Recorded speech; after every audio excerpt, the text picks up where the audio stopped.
You ask Tiger to solve. This deals with linear equations with one unknown. The final result is x equals 11. Let's solve it step by step. Group all constants on the right side of the equation. Add 2 to both sides. Simplify the arithmetic.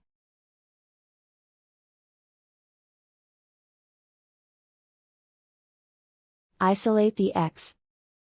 Divide both sides by 2. Simplify the fraction.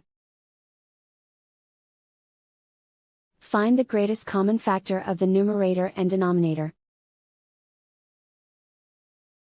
Factor out and cancel the greatest common factor. And so the final result is x equals 11.